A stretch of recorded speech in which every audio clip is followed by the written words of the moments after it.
Maintenant, parlant de crimes, vous savez, à l'époque, quand on s'est fait éclabousser par tous ces scandales-là de la corruption, évidemment, les contrats étaient visés, les marchés publics, les travaux de voirie et tout ça.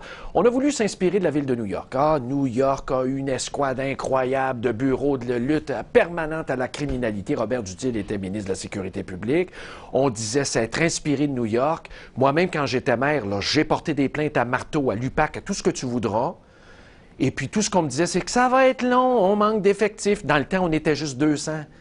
Puis, ce qu'on disait, c'est amenez-en des effectifs. Bien là, il y a de l'air à avoir une cure d'amaigrissement au directeur du directeur des poursuites criminelles et pénales, mais aussi au niveau des escouades de lutte à la criminalité, là. Tu sais, je veux dire, il y a tout ça. Là, on avait mis toute notre confiance là-dedans. Et là, la CAQ est inquiète. Oui, la coalition Avenir Québec est inquiète. Et pour en parler, on a le plaisir d'avoir avec nous, ici, sur nos ondes, au téléphone, évidemment, Simon Jolin-Barrette, qui est aussi député de Bordua. On l'a déjà eu par le passé. Et là, maintenant, il va se passer de quoi en commission parlementaire d'important? La directrice des poursuites criminelles et pénales devra venir rencontrer les parlementaires. Il est au bout du fil. Bonjour. Bonjour, M. Gendron. Bon, excusez mon introduction un peu rocambolesque. Écoutez, racontez-nous un peu comment est venue l'idée, comment vous avez procédé, parce que c'est quand même assez rare, j'imagine, de voir ça. Oui, ben en fait, c'est assez rare de voir ça. Ce qu'il faut dire, c'est que depuis la création du poste du directeur des poursuites criminelles et pénales, l'Assemblée nationale, par le biais d'une commission parlementaire, n'avait jamais entendu la directrice des poursuites criminelles et pénales. Jamais. Ça c'est une première qu'on va voir. C'est une première, à l'exception de l'étude des crédits annuels. Oui, OK, exactement. Puis ça, c'est pour des raisons, évidemment, j'imagine, d'indépendance, étant donné que c'est elle qui a le dernier mot sur les poursuites au niveau criminel, c'est ça? Bien, le rôle de la DPCP, c'est d'agir en tant que sous-procureur général. Oui. Et effectivement, on a décidé en 2007 de séparer le rôle du politique. Et ça, c'est correct que les poursuites criminelles soient prises en toute indépendance du pouvoir politique. OK. Ça, c'est la première des choses. Mais ce qu'il faut dire, c'est que le 23 septembre 2015, la directrice des poursuites criminelles et pénales a avisé ses procureurs qu'il allait avoir un plan de restructuration à l'intérieur du DPCP.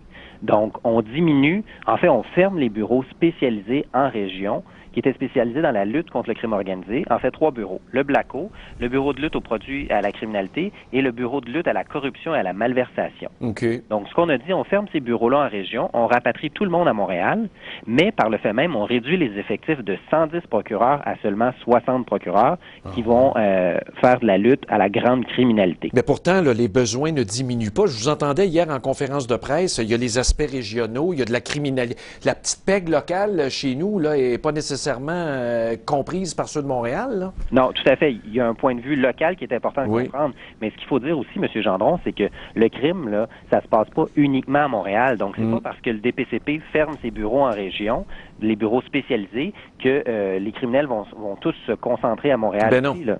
Il faut pas leur laisser le champ libre dans nos régions. Mais comment est-ce qu'on peut enlever les procureurs? C'est pas vrai que la criminalité diminue, là. Je veux dire, c'est une lutte sans fin, cette affaire-là. C'est une lutte de tous les instants, puis surtout l'expertise. C'est important aussi de valoriser l'expertise en matière de crimes organisés que les procureurs dans les régions ont développé par le biais de ces antennes satellites-là. Ce qu'il faut comprendre, c'est que c'était déjà dirigé de Montréal ou de Québec, où il y avait les principaux bureaux. Mais lorsque vous étiez à Trois-Rivières, à Saint-Jérôme, à Granby ou à Sherbrooke, bien, il y avait des procureurs qui ne faisaient exclusivement que du crime organisé. Puis ce qu'il faut comprendre, c'est que les dossiers de crime organisé, c'est des dossiers vraiment qui sont lourds ou qui nécessitent beaucoup d'autorité. De longue haleine. Exactement. Oui.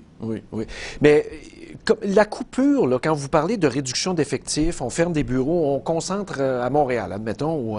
Ça, ces coupures-là, elles sont appliquées par la directrice via son budget ou si la décision vient de la ministre de la Justice via les coupures, puis là, appelle-t ça dans le bureau de la directrice. Comment ça marche? Bien, écoutez, c'est pour ça qu'on veut entendre la directrice des poursuites criminelles et pénales pour qu'elle vienne s'expliquer.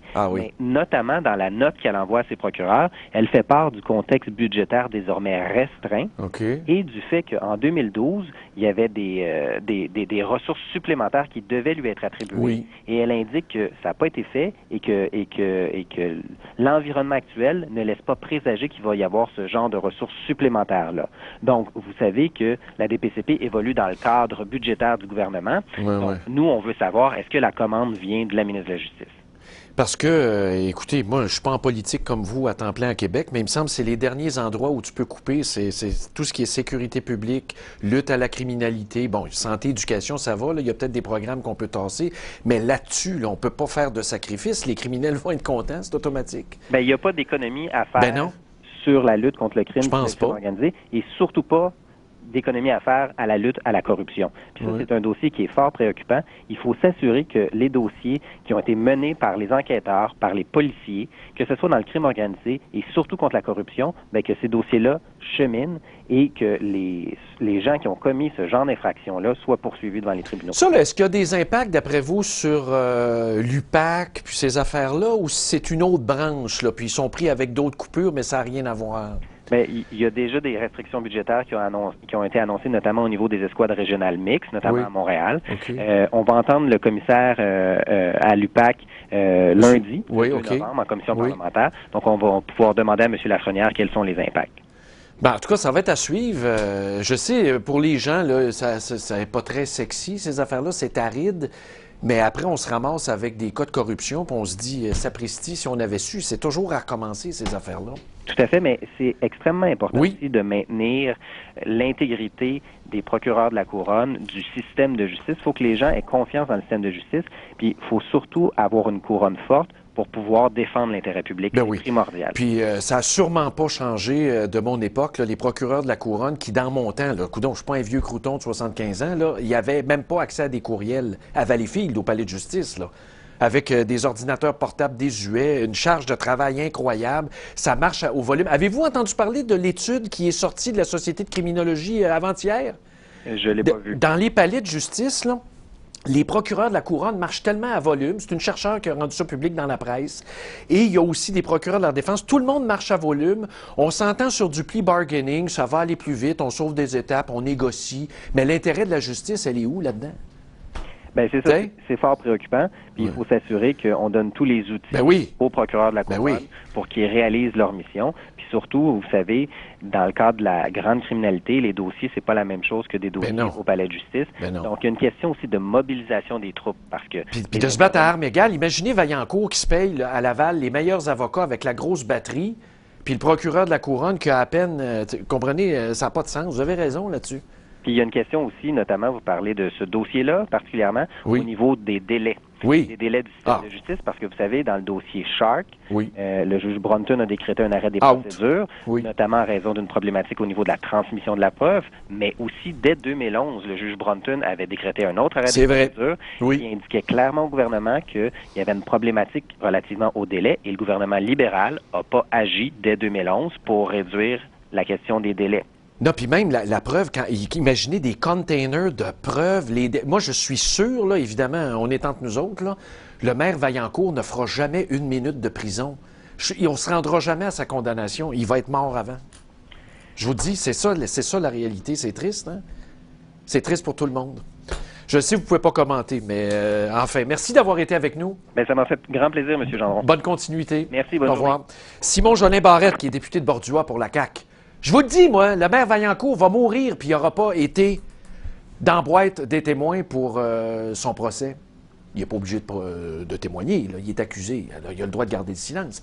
Mais je suis sûr, moi, qu'on ne se rendra pas à la fin. Il va crever avant.